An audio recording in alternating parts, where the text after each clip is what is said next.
1 to 4 family contract, paragraph 9B, closing. Now, paragraph B talks about what are the promises, what are the things that both parties have to do at closing or prior to closing.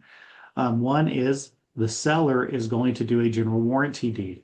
If the seller's not going to do a general warranty deed, there needs to be in special provisions or a provision drawn up as to what type of deed they're going to do. Typically, again, this is not an issue, but this will come up from time to time. Okay. And there's no additional exceptions. So that were in paragraph 6 that we talked about earlier.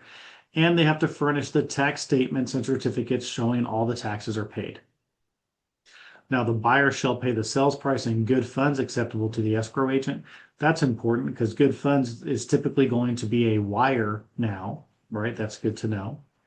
And paragraph B3, the seller and buyer shall execute and deliver any notices, statements, certificates, affidavit, releases, loan documents, transfer, all those things. There's a bunch of documents that either the buyer or the seller has to deliver.